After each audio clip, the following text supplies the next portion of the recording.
Hello and welcome back to the Art of Splatoon video series where I go over everything in the series. Today I'll be covering Splatfest and diving into some of the music across the series. If Splatoon is a game that interests you and you want to learn more about it, please like, subscribe, and hit the notification bell to stay up to date with my channel. Before I get too into this, I recommend wearing headphones for this one so you can truly experience the music. With that being said, let's get right into this. If you watched the prior episodes of the series, you probably heard the names Deep Cut, Squid Sisters, and Off the Hook, but I didn't really go into them or who they were or anything other than that they did newscasting and music. Music is a huge part of Splatoon.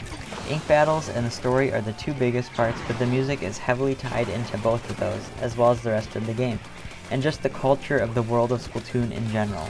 Music in this game is canon, which means that it actually exists within the world of Splatoon and is performed in the game. In many games, like let's say The Legend of Zelda Breath of the Wild or any of the Mario games, the music is there purely for the player to listen to. Link isn't listening to peaceful piano music while walking through Hyrule Field, but it creates a lot of ambience for the player who's playing the game. He also isn't hearing the Guardian battle music, but you the player sure are, and I'm sure if you played the game before that it brings back some terrifying memories. But anyways, in Splatoon, nearly all of the music is performed by in-game artists, bands, groups, etc. So when you are hearing Now or Never towards the end of your turf war, your Inkling or Octoling is hearing it too. When you are fighting Inner Agent 3 and hear the Calamari incantation, your Octoling is hearing that too. The world building in Splatoon is amazing. If you go to the jukebox in the lobby, you can see the artist or group name under the song name, and a lot of the times they are pictured on their album art. The music can be a bit strange too, because we can't understand the lyrics. They are in Inkling, which is the in-game language the majority of the characters use. So the characters in the game can understand the lyrics, but we can't. It's more about the melodies, though, with Splatoon music. There's something about the story behind so many of the songs that creates some kind of emotional connection to their already catchy melodies and accompaniments. There are several different genres within Splatoon as well, so if you like pop, rock, punk, rap, metal, jazz, etc., the music might just be for you. Take the band Wet Floor for example. Their song Don't Slip has a really catchy melody. Even if not all of it is voiced, it just sounds good and like a present for the ears.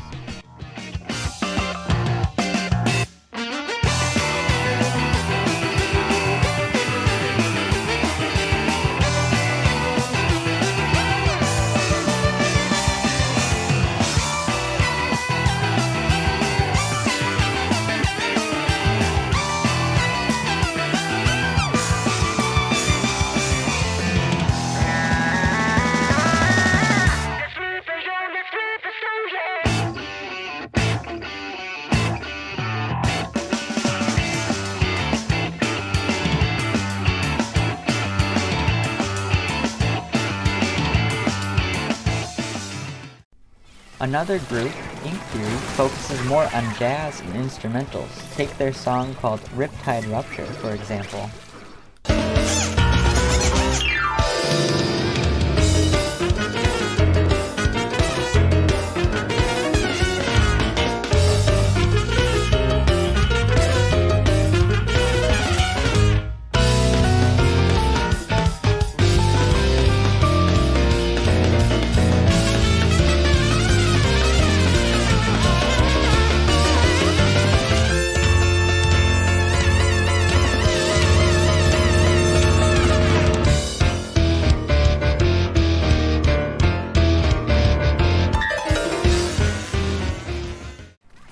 Next, take a listen to Seaside and one of their songs, Clickbait, and see if you notice their rock music feel.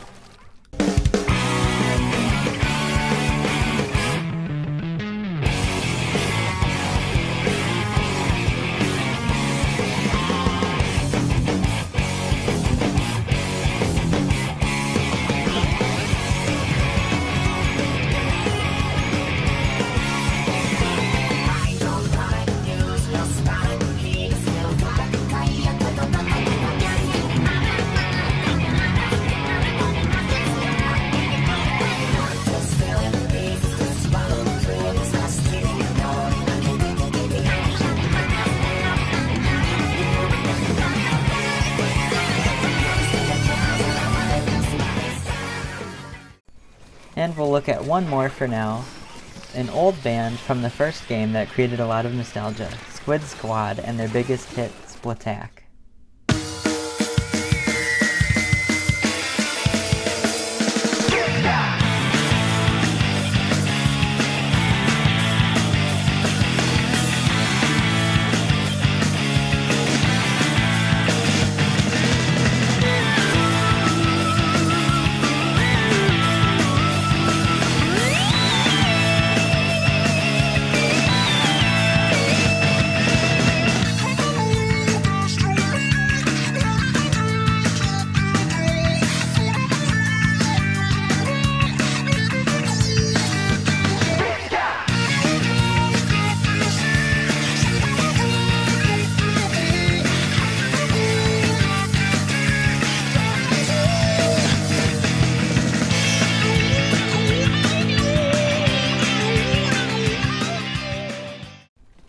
So there's quite a few examples of some of the songs within the Splatoon universe, but there's more than just the music.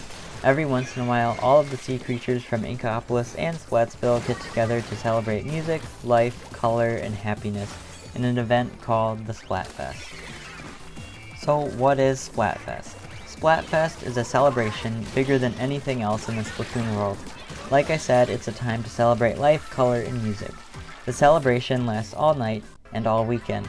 Instead of the usual daytime you'll see when playing the game, everything will turn to night.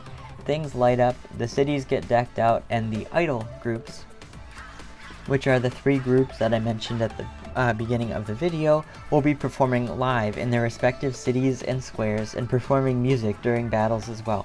Deep Cut is the primary idol group of Splatoon 3, Shiver and Octoling, Fry, Ninkling, and Big Man and Manta Ray. They have been best friends since primary school and created their own music group and now run the Anarchy Splatcast. In their free time, they are treasure hunters, but this isn't widely known public information about them. They share the wealth from their treasures with those who are less fortunate around the city of Splatsville. Going back to their music, Big Man is a songwriter for Deep Cut. He wrote every song performed by Deep Cut, even Big Betrayal, a song that was made in the essence of Shiver and Fry being mad at him for singing in a collab with the Squid Sisters behind their back. Shiver and Fry are the main vocalists, but Big Man does have his moments to shine. Their biggest hit song is called Anarchy Rainbow. It is meant to encapsulate the different cultures and chaotic but freeing vibe of Splatsville, which is also sometimes called the City of Chaos. Normally they perform this during the second half of a Splatfest, but when we have seasonal Splatfest, they put a twist on it to make it match the feels of the current season.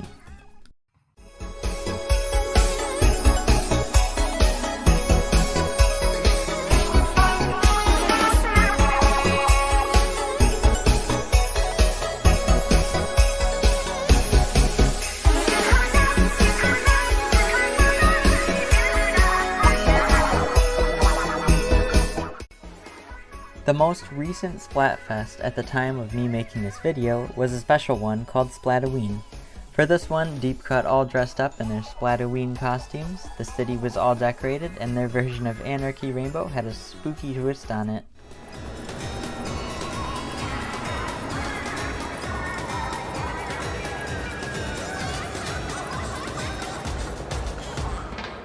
The way that the competition of Splatfest work is that 1 week before Splatfest starts, the sneak peek will go live, which is where Inklings and Octolings can choose which team they want to be affiliated with.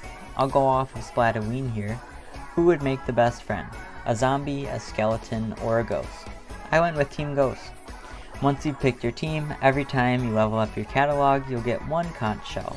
Try to get as many conch shells as you can before the start date of the actual Splatfest, because the Splatfest team with the highest conch shell rate will win the sneak peek. Anyways, after picking your team, you are given a special Splatfest tee that has your team's colors and team icon printed on it. You are forced to wear it during Splatfest so you can try to get its abilities unlocked beforehand to make sure you're all powered up by the time it starts. Merchant Spike will also scrub and apply abilities on the Splatfest tee at a much reduced price, so it's pretty easy to set up your Splatfest tee just how you want it. A day before the Splatfest starts, the sun will start setting, coating the city in a vibrant orange hue. Once the Splatfest starts, Deep Cut will announce who won the sneak peek. Night will have fallen on the cities, and everything is ready to go. You'll see Shiver, Fry, and Big Man each riding around on floating parade floats, singing their own rendition of one of their songs, Anarchy Poison. If we decide to go over to Inkopolis Plaza, you'll see that the festivities are just as vibrant here. The Squid Sisters, Callie and Marie, are on top of trucks performing one of their big hits, City of Color. The Squid Sisters are actually cousins instead of sisters like their group name would suggest. Just a little fun fact there. They grew up singing music in their homeland, Calamari County, and grew into pretty big pop stars, all whilst being secret agents. But again, the general public doesn't know. Hence, secret agent. Anyways, in the second half of the Splatfest, they park the trucks together so that they can perform Tomorrow's Nostalgia Today together at the same stage. It's kind of a representation of how their relationship was a bit distant at one point, but now they're very close. And if we choose to take the train to Inkopolis Square, Off the Hook awaits. They have it all decorated and festive too. Pearl and Marina have been best friends for quite a while. They met on a mountain called Mount Nantai. They started off small, but became very popular after the Squid Sisters left the news industry, leaving Off the Hook to take it over. During Splatfest, they performed Color Pulse in the first half, and We're So Back in the second, which is a song they released after returning to Inkopolis after their world tour.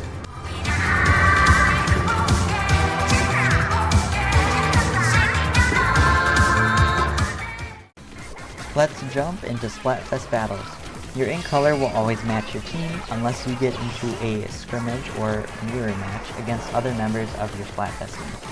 This can happen sometimes just because matchmaking isn't always the greatest. But anyways, the more you ink, the more clout you accumulate.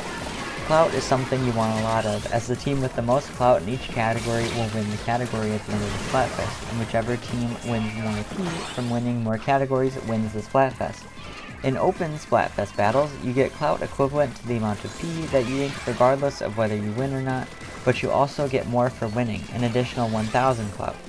You can also team up with friends in open, which is really nice, and if you synergize with your team by dressing the same, wearing the same shoes, using the same weapon class, or even the same exact weapon, you'll get a synergy bonus multiplied to your clout. Your team name will also change based on what things match. This is Splatoween. I teamed up with some friends and we tried making the longest possible team name. In Splatfest Pro battles, you can't join friends, and the clout is a bit more difficult to come by. You only get clout for winning, and you only get clout equivalent to how much you ink. There isn't any winning bonus, since only the winning team gets anything added to it. But pro battles are just as important as open battles, so try to at least earn some clout in them before the end of the Splatfest. You can also earn power for playing 7 pro matches, and the top 100 players in each Splatfest team will be recognized in the Nintendo Switch Online app. In both open and pro battles, there's a chance for something called a 10x battle to occur. In these, the winning team gets a 10 times multiplier for their clout for the match, essentially making it worth 10 wins. If you win a 10x battle, you'll also get something called a festival shell, not to be confused with conch shells. These are separate, special shells that you can only have a few of. If your team has enough total festival shells and a 10x battle is triggered, it will instead become a 100x battle. These are pretty high stakes battles that do pretty much the same thing as a 10x battle, but multiplying by 100 instead of 10. Winning one of these is one of the best feelings in the game. If both teams have enough festival shells to start a 100x battle, instead it will become a 333x battle. These are so rare that I have yet to see one in my thousands of hours in this game. But I know they are pretty special battles. Winning one of these is my dream. The 333x battle is worth 333 battles, so losing one of these might make you want to throw your controller through the TV. Halfway through the Splatfest, there will be a Splatcast announcement where Deep Cut will announce which team is currently in the lead, and they will announce that Tricolor Battle is now available. Tricolor is a really interesting mode, as instead of the usual 2 teams, there are now 3 teams. 1 team of 4 and 2 teams of 2. The 2 teams of 2 are called the attacking teams, and the team of 4 is called the defending team. While it is still technically Turf War, there are some big changes. Firstly, the defending team's spawn drones are near the middle of the stage, and the attacking teams are at the ends, like where they normally would be. Then, after a little while, this thing called the Ultra Signal will appear in the center of the stage. It looks like a little rocket. The defending team's job is to stop the attacking teams from securing one of the Ultra Signals. Once an attacking team reaches the Ultra Signal, they will automatically grab it. If they hold it for long enough, they will secure the signal and summon the Sprinkler of Doom. There will be a second Ultra Signal that will appear in the middle shortly after this, where the other team can get it or the same team can get it to bring in a second Sprinkler of Doom in the middle of the stage. If one team gets both Ultra Signals, winning almost becomes impossible for the defending team. The defending team will try to stop the attacking teams from securing the Ultra Signal by hopefully splatting them before they reach the signal. If an attacking member touches the signal and gets splatted before securing it, the next time someone on that team makes an attempt to score the signal, the time it takes to secure it is reduced, and every time they try and fail, the time will continue to be reduced until it becomes almost an instant secure for them. One other big thing with Tricolor is that you can actually see the team's percentages on the top of the screen. This is really nice for gauging how the game is going. If you're an attacker, try to truce with the other attackers to secure the win, because as long as one attacking team wins, both of them get credit for the win. However, whichever attacking team actually wins gets more clout than the other, so sometimes it can be a good idea to truce with the other team until you find an opening to stab them in the back and take the victory for yourself. But hear me out, you need to work together for at least the first part of the game so that you don't get ganged up on too much. Clout for Tricolor is kind of crazy, but basically if you make an attempt at the Ultra Signal, you'll get extra clout. If you secure the Ultra Signal, you'll get more clout. If you win, you'll get more clout, and how much you ink is added to clout. For defenders, stopping the Ultra Signal adds to clout, and not allowing the other team to get the Ultra Signal also adds to your clout, and they'll have more clout if they win at a base level. Looking at the results screen, there is an extra number there for your Ultra Signal attempts and stops.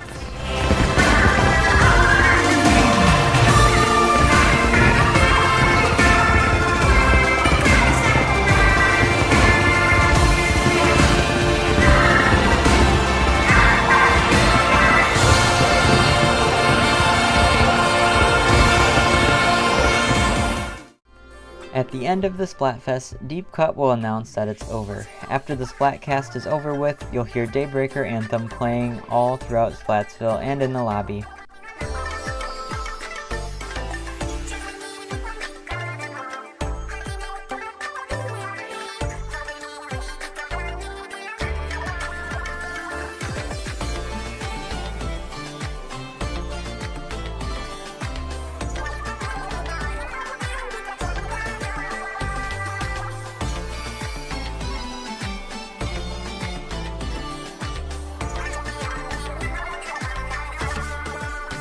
If you're in Inkopolis Plaza, you'll instead hear Merry Time Memory by the Squid Sisters in the plaza and the lobby there.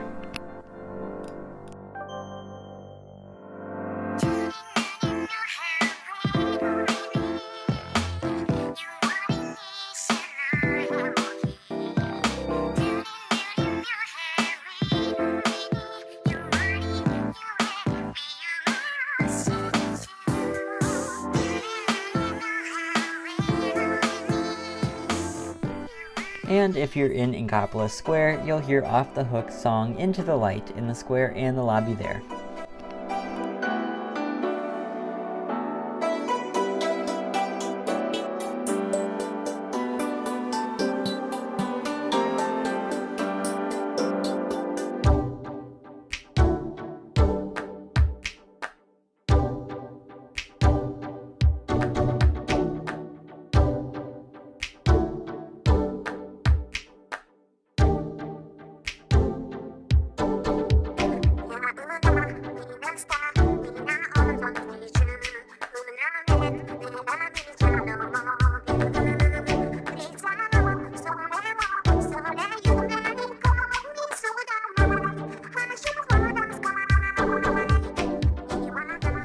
These songs are pretty special because they are kind of there to represent the end, but also the dawn of something new. 2 hours after the Splatfest is over, Deep Cut will have the results of the Splatfest ready. As for how the winning team is calculated, firstly, the sneak peek results are shown again, and the team that got first will get 90 points, and the second place team will get half of that. Next, they'll show the votes, where first place gets 70 and second gets 35 points. Then they'll show for the clout points for Open, Pro, and Tricolor, where first place will get a bigger amount than second, and third place gets nothing. Tricolor awards the most points, being 180 for winning and 90 for second. After this, Deep Cut will show all the points stacking up to reveal the winning team. In this case, Team Zombie wins. Splatfests are a really fun way to celebrate music, color, and life, and they're a great event to bring people together and back into the game. Such a fun time with friends too. One of my favorite parts has to be the music and the ambient atmosphere. Every location has a special atmosphere at night, so the ink being almost glowing at night really adds to that. And the special music from Deep Cut, Off the Hook, and the Squid Sisters just makes everything better. With Splatfest out of the way, I want to change subjects slightly for a little bit here and talk about adaptive music. If you've never heard of it, adaptive music is basically a special kind of music, typically within video games, that changes based on several factors. Button inputs, in-game events such as timer counting down, or things like weather or environmental changes. It is a really neat concept, and I've been looking into it for quite a while now. One of the coolest things to me is that I had never heard of the name adaptive music before accidentally stumbling upon it. I knew of it, but I never knew there was a name for it, or the actual scope of it. It can be something as simple as the music speeding up on the last lap of your Mario Kart race, to a horror game where the faster you move the more intense the music gets. In Splatoon, this is a little more on the Mario Kart end, but it's so good regardless. There are two main types of adaptive music: horizontal and vertical layering. Vertical layering is when something is added to the music based on what is going on. Like how going underwater in Mario 3D World changes the music by adding more instruments and toning back some of the others to make the music sound like it's underwater with you. In horizontal layering, it's a bit different. Instead of things being added or subtracted from one song, the song itself changes, whether that it being sped up to changing to an entirely different song. We see this a lot in Splatoon. In the original Splatoon 2 story mode, hitting the last checkpoint makes the music speed up, giving the player a sense of urgency. Or in the final minute of a turf war, the music changes to Seaside's take on Now or Never, to let you know that it's now or never if you want to win. Things like this happen quite often in games, but I never knew the name behind it all, or what all it entailed until I had started conducting some research into it. Splatoon's take on adaptive music is very unique because of the layering of the music reflects what the in-game characters are singing or performing. Let's take a look at Off the Hook. I won't go too into the story here because that will be saved for another video, but in short, Marina used to live within the underground Octarian society, but after being freed by the magical sound of the Calamari incantation sung by the Squid Sisters, she made her way out and emerged on Mount Manti, where she met Pearl, who happened to be rehearsing her music. When the two met, they realized how much they both loved music and used that to build their friendship.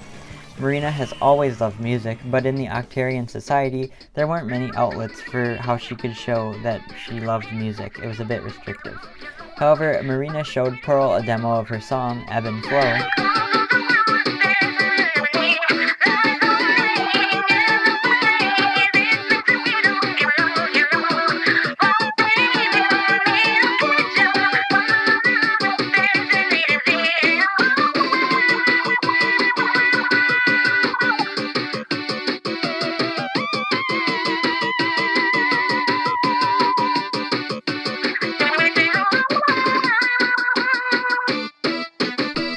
and this was the start to a blossoming friendship. As their friendship grew, they eventually started their own group, Off the Hook. The song Ebb and Flow was refined and is now a fan favorite song that they perform together.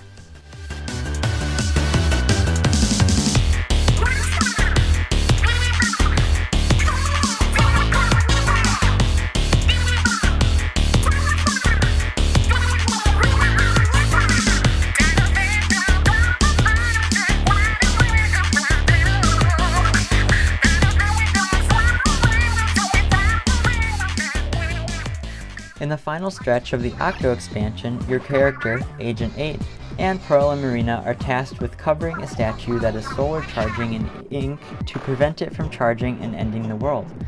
During this sequence, you get 3 minutes to cover it all, and Pearl and Marina are singing Fly Octo Fly, while Marina is targeting and launching manually detonating hyper bombs that you, as Agent 8, have to blow up to cover the statue. In the final minute, Pearl and Marina change their song as they cheer for you into their original Ebb and Flow, but with a new twist on it. It hits different when you're hearing this after learning all the history behind it and the stakes for which you're fighting for.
After covering the statue, you will then jump back to the helicopter where Pearl and Marina await. Even though the statue doesn't have a full charge, the villain operating the statue, Commander Tartar, fires the statue anyway. Pearl has her vocal cords warmed up after all that singing and pulls out her modified killer whale, Princess Canon. As she unleashes her cry into the killer whale, the blaster from the statue and the whale collide, and you'll hear the backing track to Ebb and Flow playing as you anxiously await to see the outcome.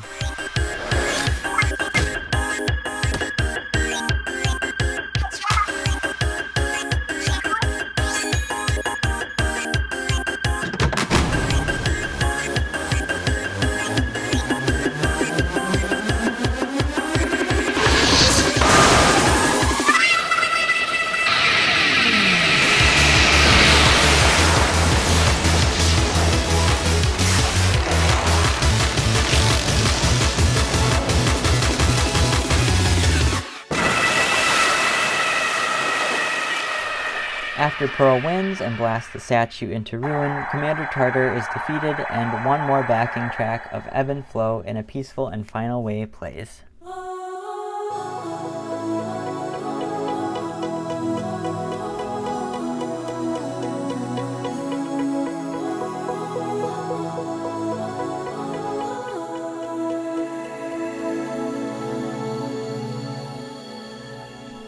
Finally, you and the others watch the sunrise as Into the Light begins to play. This sequencing is beautiful and shows how much emotion and feeling can go behind adapted music, and especially Splatoon's special take on it.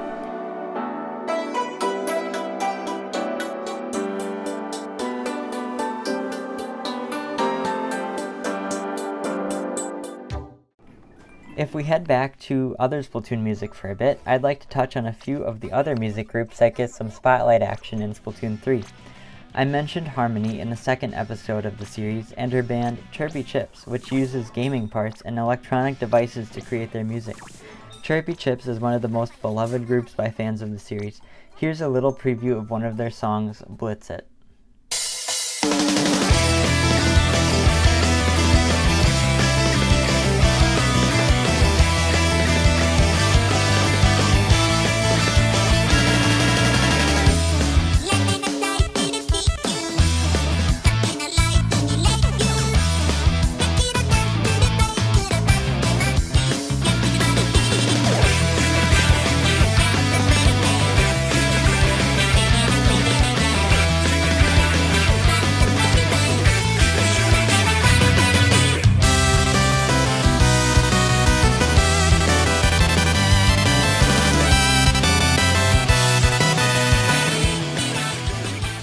These guys have a general rock electronic type of music that really gets you in the mood to battle and get up and go.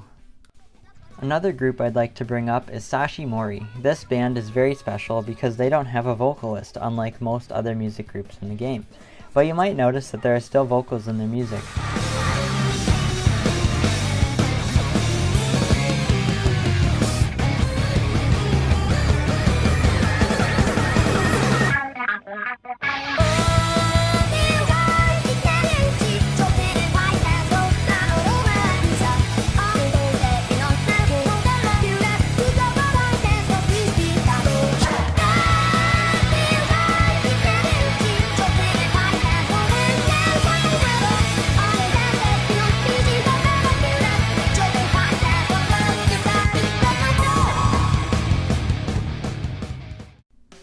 Yeah, those aren't their vocals. Those vocals are actually remixed ancient human recordings.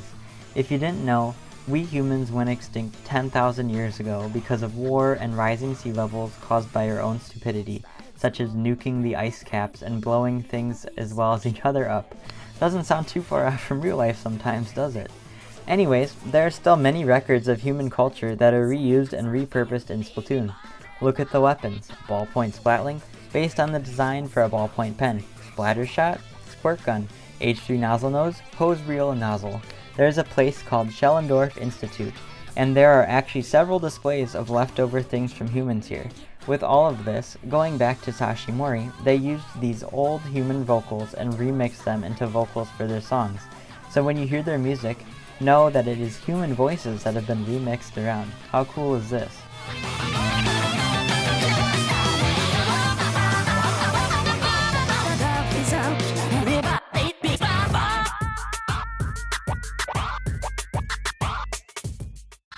The music is special even in Salmon Run. There's a group called Omega-3 that consists of salmonids, and their music is some of the strangest music you'll probably ever hear. Take a listen to one of their songs, Deluge Dirge.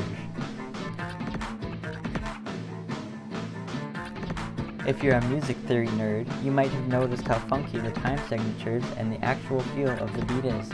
Some say Omega-3 does this on purpose to throw off the Grisco employees in their territory, but maybe that's just their style. They're a pretty interesting band either way. Off the Hook has another Spotlight song at the end of Side Order. Here, there is an entity called Order that intends to grayscale the entire world. Essentially, freeze everything so that there could be perfect order. After almost succeeding, the power of music was able to stop the grayscaling. Pearl and Marina are joined by a friend, Ak, where they begin to perform Spectrum Obligato, which also ends with a sequence of a new rendition of Ebb and Flow as you defeat order and restore balance to the world. And once again, the feeling of hearing that song while knowing what's at stake once again makes you feel really empowered, excited, eager, and almost nostalgic from the first time hearing this song years ago.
With all that being said, there's a story behind every song in real life, and there is a story behind just about every song in Splatoon as well.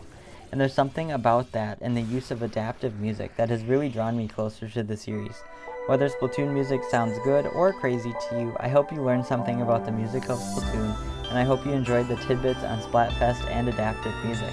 That's going to be it for this video. The next video will be all about the story. So until next time.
When